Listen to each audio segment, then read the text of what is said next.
An Empire of Ice and Fire by Longclaw 1-6, Chapter 105, Grief and Hope. All was quiet within the great castle of Winterfell, and that suited Robb Stark perfectly. There had been enough chaos and noise and death to last 1,000 lifetimes. All he wished were to continue holding his beloved wife in his arms for the rest of his days, enjoying the bounty of peace and joy of summer. Locked in a passionate kiss with Marjorie, his sister doing the same with Podrick only feet away. Not that he wanted to bear witness to that. Both broke apart at the roar of dragons soaring past. From the corpse-strewn ground beyond the walls, the other 4 dragons added their noise to the mix, Balerion and Rhaegal landing just outside of the gate. Robb's heart soared at hearing Jon's barking orders. "Thank the gods!" He didn't have long to wait to see his brother or good sister, but wished he hadn't been so cavalier when he saw the sorrow in their eyes. Feeling Marjorie's hand grip his, Sansa's breath hitched not too far away. "Who?" he asked, voice low. It was Daenerys who answered. "Bran." The women immediately huddled together, comforting Sansa. Shielding her, several men brought a stretcher covered in a shroud. Their brother. The last casualty of this cursed war. "Don't let Mira see him yet." Jon's voice was grim but firm. "Let us clean him up first. Bran deserves that." There was so much grief, so much loss. But Robb knew just as much as Jon did. The time would come to dwell on it. Now was time to rest. Clasping their hands tightly, the Lord of Winterfell pulled the Emperor of the Targaryen Empire in for an embrace, silent in their agreement over it. The scuffle of feet caught their attention. "Kappa! Buna!" Eyes widening in understanding, Jon ripped away from his brother, and Daenerys tore away from speaking to Sansa and Marjorie to race towards the sounds. Opening their arms wide as Rhaegar and Arya leapt into them. "You won!" exclaimed the princess, happy tears in her eyes. "We knew you could do it, Kappa!" His adoration of his father had proven true. The greatest man that had ever lived to him succeeded in bringing the dawn just in time. Holding their twins tightly, suddenly a thought came to Jon and Dany. They both pulled back, sharing a look before glaring at the prince and princess. "Do you have any idea what you two were doing?" Dany scolded, images of whites swarming atop her beloved children polluting her mind. Both Arya and Rhaegar fell silent, eyes dropping to the ground. "No, you don't get to do that and get away with it." Those two knew what to do to wrap their parents around their little fingers, but Dany would not succumb now. "You'd be lucky if we let you out of our sight ever again." Jon crossed his arms. "We've told to both of you, many times, how dangerous and malevolent the army of the dead is. How would you die only to come back and be driven to kill everything that meant anything to you?" He was angry, but also pained. So scared for the family he loved. "Well?" Blinking, Rhaegar glanced up to his parents, both of them close to gasping. The deep violet eyes were worn, filled with a pain and weariness most often seen in grizzled warriors 4 times his age. "Kappa, you died."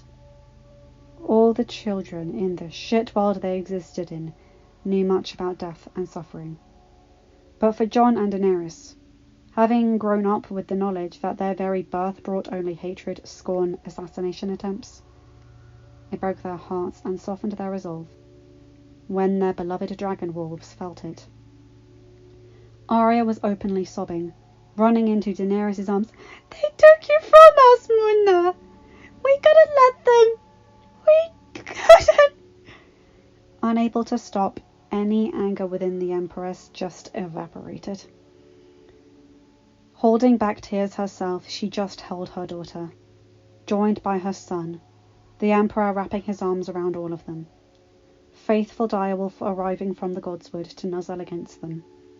Just standing there, the family inseparable by either gods or men. From atop the battlements, straddling the outer courtyard and Godswood, Arya Baratheon watched the imperial family embrace. Light smile on her face at the scene, hand drifting to her stomach. Oh, little stag, that's going to be us and Papa pretty soon. Having left the exhausted Gendry asleep with a kiss and a gentle hug, her heart throbbed with a love and longing for him that was completely alien to her, and yet she wouldn't give it up for the world. They did it! Shorter than even the petite Arya, Leaf was amazed. Honestly, I didn't think they could. Jaehaerys and Daenerys Targaryen, they make the impossible happen. She laughed airily. To think my brother Jon had been a Targaryen the whole time of my childhood, and I had not known it. 7 hells, Daenerys was here in Winterfell for over a month, and I didn't even realise it. Smiling, Leaf shook her head. Your father. If it hadn't been for him fulfilling his vow to his sister, I fear we could not have won today. We need them strong and united.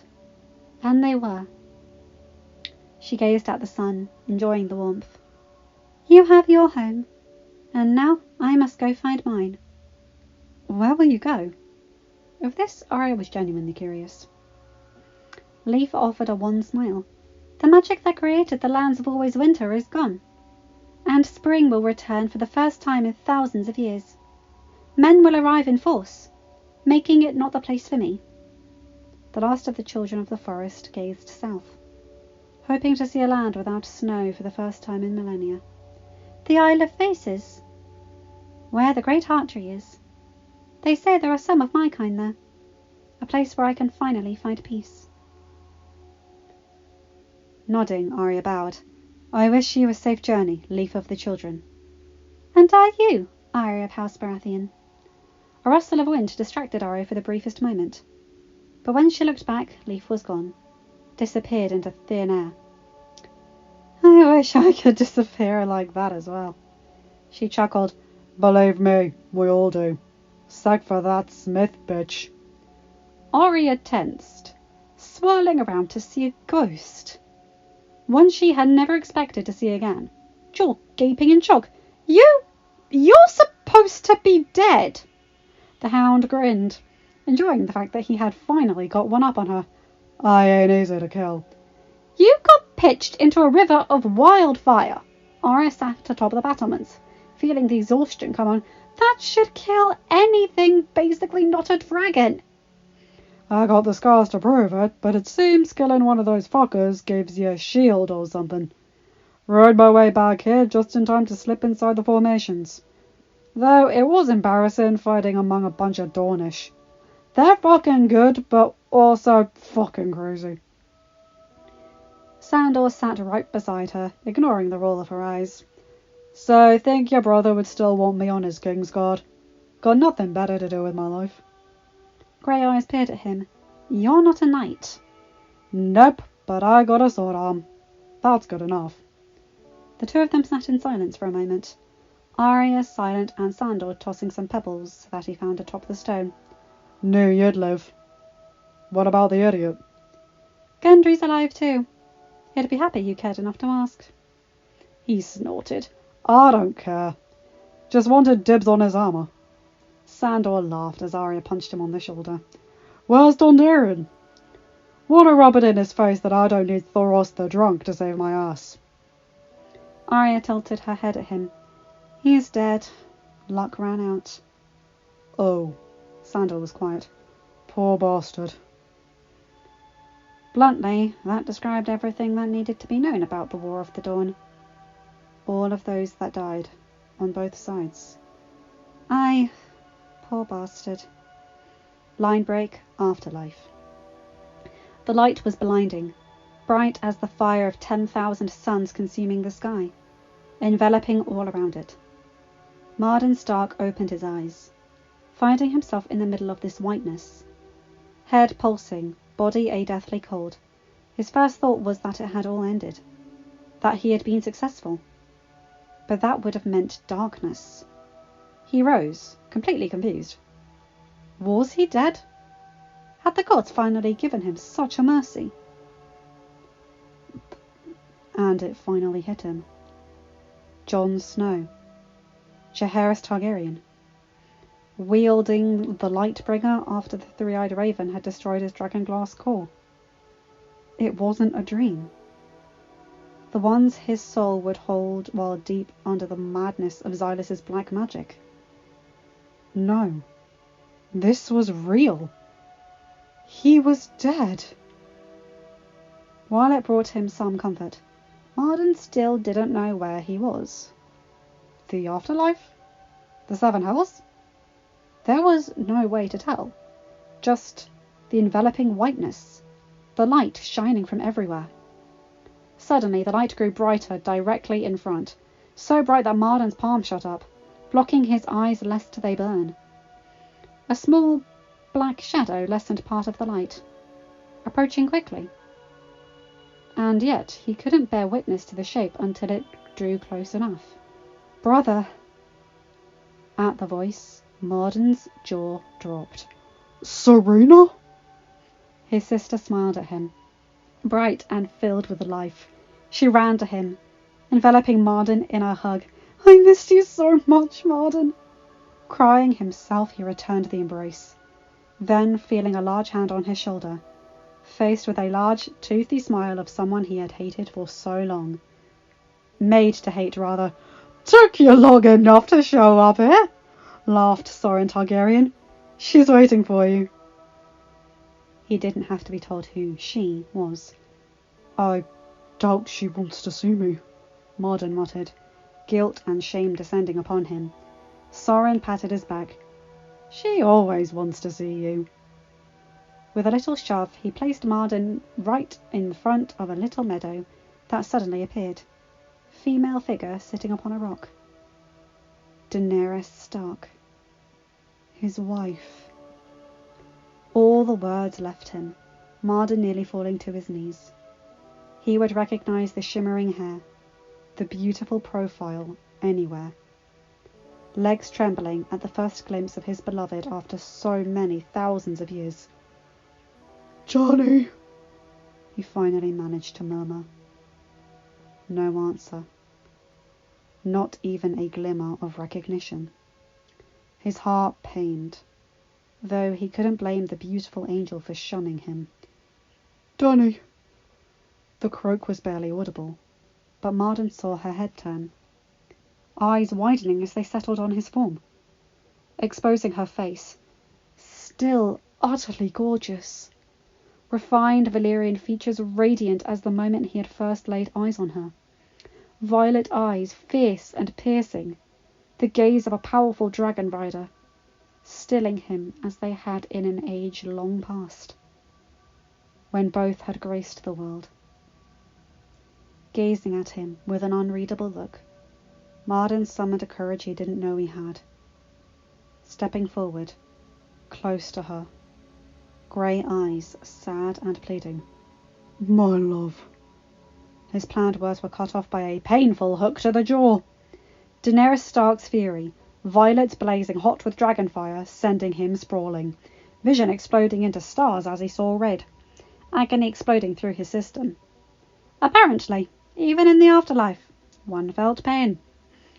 But Marden had barely recovered his bearings before he was pulled into a powerful embrace.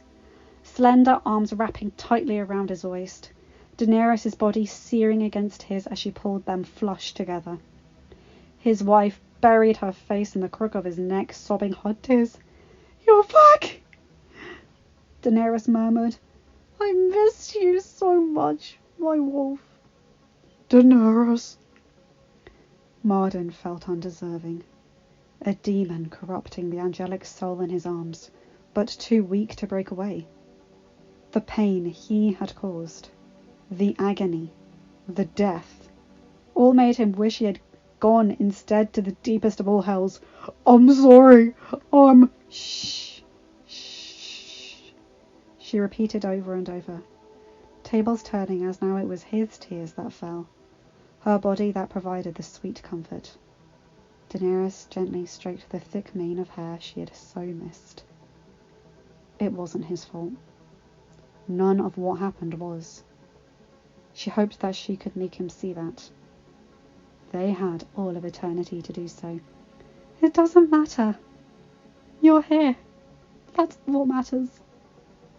Daenerys pulled back, her smile wide on her beautiful, fierce face. Here with me, Nahaja Legon. Reaching up to cup her cheek, Marden captured her lips with his. Millennia of cold finally banished as the warmth returned to him once more. Line break back in the land of the living. Sun still blazing high in the sky when Jon and Daenerys finally bade their retainers and family goodbye.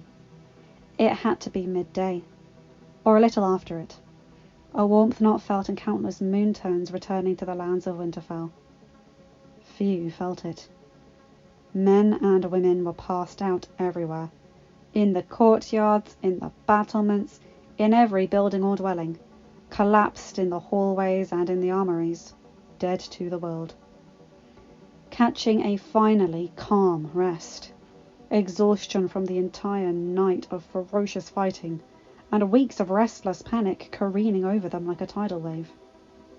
No noise emerged from Winterfell, even the great dragons falling into a dreamless slumber. Arriving in the king's quarters, Jon could feel the same exhaustion slamming into him. Non-stop battle. Furious battle. The combined fire of thousands of years of Targaryen dragon lords started to seep from him, leaving a man on the brink of collapse. Looking over at Daenerys, his Daenerys, he could see the same. A woman who only a single turn of the sun ago had been swathed in the darkest of magic, ready to fall asleep on the bed until summer returned to the lands of Westeros. The Night Queen. As soon as the door closed to their chambers, Ghost yawning and resting right outside the door, Jon reached out and pulled Daenerys to him, the Empress letting out a tiny yelp at the sudden force, stumbling and almost falling into his chest. A strong yet gentle hand eased her chin up till he could look at her. Hands pushing against her chest, gazing in her eyes for any trace of that malevolent blue. But Jon saw none. Only the gorgeous amethyst pools that had enchanted him from the moment they had met in Pentos. And underneath his palm, he could feel her beating heart, searing from the blood of the dragon. You're alive, Tunny. She shivered at the pure emotion in his voice. The indomitable, indefatigable Jaehaerys Jon Targaryen, the White Wolf and Father of Dragons, the Light Bringer himself. So heartbroken. In such anguish. I am, my love. Memories began filling her mind, ones tinged with an unbearable cold to the point of agony, bringing her to understand the source of his desperation to know her. The wonder and utter salvation on their faces of those all around her. Bran and Benjen, they saved me. Your uncle sacrificing himself. Jon nodded. The day I see him in the afterlife, I shall thank him personally. A day that shall not come in quite a long time, my dragon wolf, Daenerys said sweetly, rising on her toes to press a gentle kiss to his lips. A kiss that grew in depth, two souls reconnecting after such a separation. For two that had spent years apart. The few weeks now seemed like a complete eternity. I will never be sundered from this man again. By this blade your death shall be undisturbed.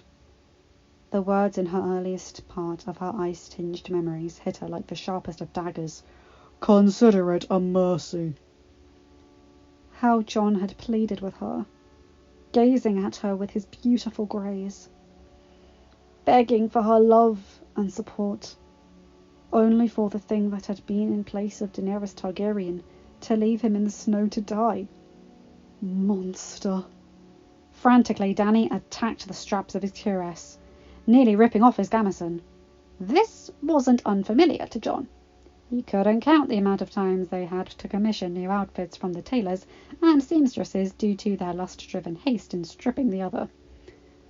But This was different. The glint in Dany's eyes was one of terror, not passion. Daenerys, what are you doing? Nothing he said reached her ears, only the thumping of her heart and the panicked breaths as Daenerys finally pulled off his undertunic. She gasped, hands clasping over her mouth in visceral pain. The scar, the one left by his Night Watch brothers years before, was gone, subsumed in something far larger. A massive, red, glaring scar that looked as if her Jon had been a hunk of meat skewered onto roast. Looking round him, it had an exit wound right to the left of his spine, run through with Longclaw, his own blade. Seeing the agony ripping through her, Jon reached up to cradle her cheek. I'm alive as well, my love. You died? Again? The tears flowed freely, Dany no longer needing to hold them back. Their enemies were gone, beheaded, burned, eaten alive, or shattered into flakes of ice. She need not be strong, allowing her pain and vulnerability to bear themselves to the man she loved. You died, and I wasn't there to protect you. Again. A sob racked her petite form. Heart thudded painfully in her chest. Jon, I almost lost you.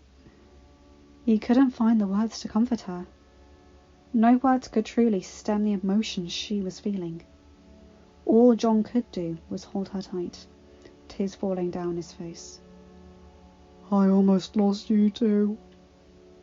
There they were, buried in each other's embrace, truly mindful of the close-run thing they had both endured. The miracle that both of them were here now. Survivors, reunited in health and love. That they and their bond had endured everything gods or men could possibly throw at them. Dragons answer to neither gods nor men. Neither Jon nor Daenerys knew how long they were locked together. It seemed like time immemorial. Fatigue there but forgotten. Tears long having ceased as they simply swayed together. Dany's cheek flat on his chest, Jon's nose resting atop her silver curls. The Emperor and Empress, Dragon Wolf and Dragon, nephew and aunt, husband and wife. 2 Targaryens, never alone in the world thanks to the other. Slowly, Dany craned her head up, searching for Jon, finding the last connection she needed. Love comes in at the eyes. A lesson proved again and again. She could see it in his. The love. The lust. Well, let's just say I am whizzing past this bit. Anyway. The serene wafting of Dany's breaths were the last thing Jon heard before he joined her in dreamland. Line break. The entire army was marshalled in front of Winterfell that day. Tens of thousands, battered and beaten, many bandaged and gingerly leaning on limps, filthy from not having bathed for days. All gathered there however weary they were, clustered under faded banners of the crown or of their own houses, faces solemn and heads bare with respect. Stretching from Winterfell to the edge of the Wolf's Wood were the bodies of the dead. Every identifiable corpse, from the very edge of the perimeter to the courtyard of the great castle. The soldiers had spent 3 days clearing out the battlefield, from the lowliest powder boy to the largest giant to the most noble lord. Bits and pieces of the fallen whites were disposed of in impromptu fires, all except those recently turned and the great dragon Valthrax, all deserving of the greatest honour. Assembled into hundreds of squares, doused with the remaining pitch and tar from the castle stores, here they were able to be laid to rest. Mance Rayder once said he would light the greatest bonfire the world had ever seen. It would be up to Emperor Jon Targaryen to carry out his dream. Sun high in the sky that chilly winter's day, the boots of Jon and Daenerys crunched lightly on the snow, winds and heat having melted much of the snowdrifts away, heralding a new dawn upon the world. They walked close to each other, the Empress's arm looped through her Emperor's. Each was immaculate, Jon in his Valyrian steel armour, and Daenerys in a snow-white dress with a black and red striped cloak. Longclaw and Saracen strapped to their hips as befitting the prince and princess who were promised. Silently, calmly, they walked amongst the pyres, inspecting each one with reverence, no matter the station of the persons within. Heartbreak greeted them at every turn. Tyene Martell consoled by stoic Bronn as she said goodbye to her sister Obella, having fought and fell defending the gates of Wintertown. Wun Weg Wun Dar Wun and the other giants, speaking prayers in Magnuk to herald the death of their king, Magmar, last of the line of giant kings, giving his life so that his race could live on. Sandor Clegane swaddled in white bandages as he kept the body of Lord Beric Dondarry in a rather awkward company. Sam and Gilly, standing vigil over the charred body of Ed and Gren. Jon had teared up at that one, Daenerys holding him tightly. Davos Seaworth, bawling his eyes out at the body of two of his sons, rested among the dead. Soldiers of the Stormlands, having given their lives in the initial assault upon the field.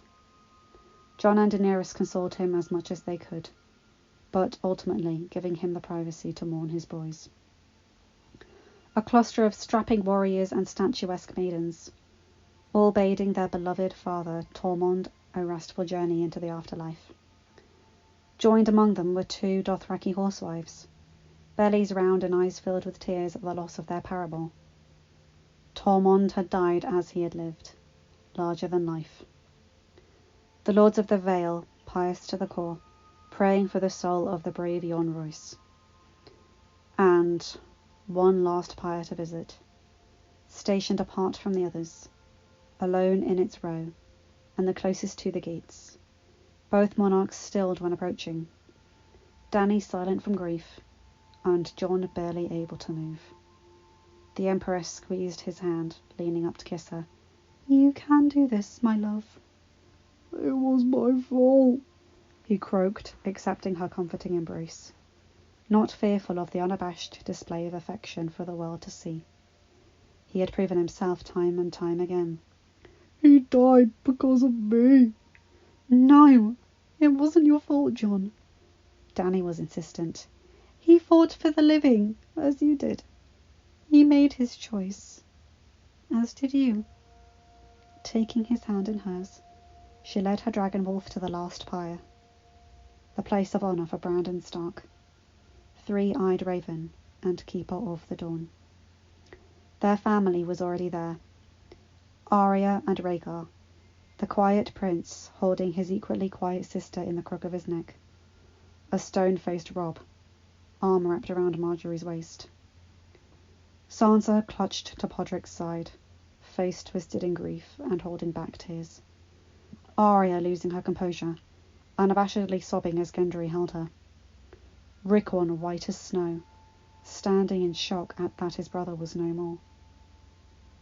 But the most heart-wrenching was Mira, her father behind her, both having paid their respects to Jojen, the first pyre behind Bran.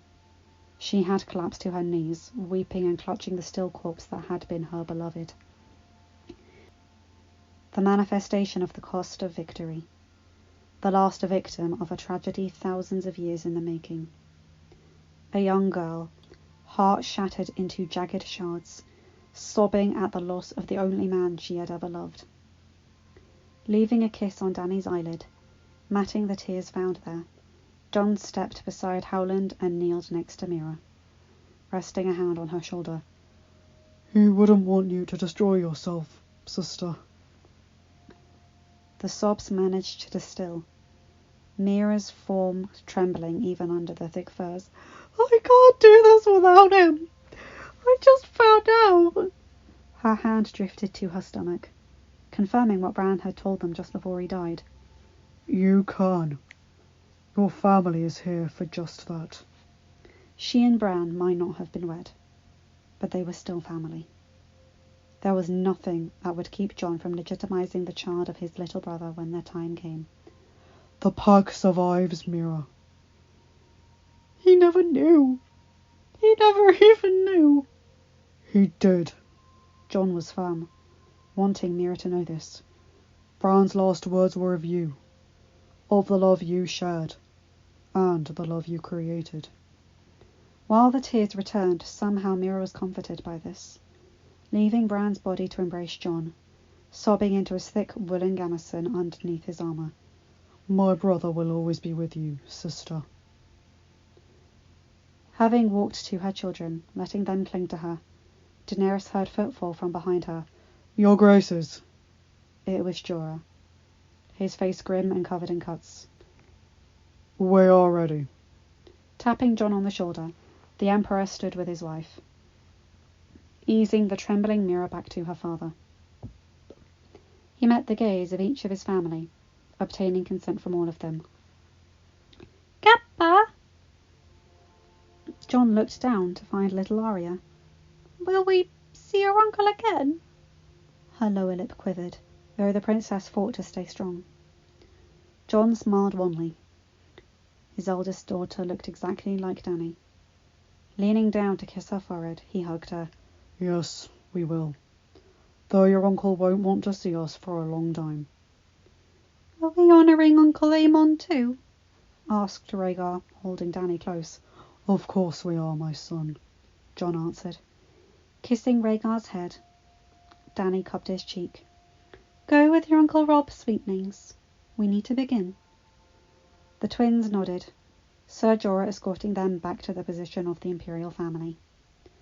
Only Missandei, Grey Worm, Davos and Tyrion were allowed to join them. Soon all that was left among the pyres were Jon and Daenerys, the entire army looking at them, entrusting them with the words that would herald their comrades off into the afterlife. Citizens of the Empire, Jon began, finding Dany's hand and squeezing it tight. To honour we gather to find the end of our watch, to welcome the birth of a new dawn upon our land, an age where the world will not know the chains of bondage, will not know the cruel hand of a tyrant, will know that when the greatest evil came, that the living, man, woman, giant, child of the forest, and beast, gathered upon the plains of Winterfell to face death and triumphed. He paused. Daenerys picked up where he left off. Like everything, they did it together. And yet, in this victory, we are faced with great grief. Every triumph bears a cost, and we are here to face it with the utmost honour. We are here to say goodbye to our brothers and sisters, to our fathers and mothers, to our friends, to our fellow men and women who set aside their differences to fight together and die together. They gave their lives so that our children and children's children may live in a world that knows not the threat of extinction. Everyone in this world owes these souls a debt that can never be repaid, Jon continued. They gave the ultimate sacrifice, the greatest of all great men and women. Ones I fought with, ones I befriended, ones I loved. He found himself unable to continue, remembering the happy and excited Bran from his childhood. Daenerys leaned up to kiss his chin, giving him her love. It is our duty and honour to keep them alive in memory, to write them into the histories and sing them in the songs, to ensure that those who came after us and those who come after them will never forget the sacrifice they gave for as long as men draw breath. They were the shields that guarded the realms of men, and we shall never see their like again. She looked up at the heavens. Come, my darlings. with 6 roars, though different, almost mournful in tune. Each dragon swept across the plains, landing around the pyres in a ragged semicircle, holding there, hooting cries of sorrow and waiting for their parents. Composing himself, John drew Longclaw from its scabbard, blade igniting in the air, even against the sun shining a brilliant light.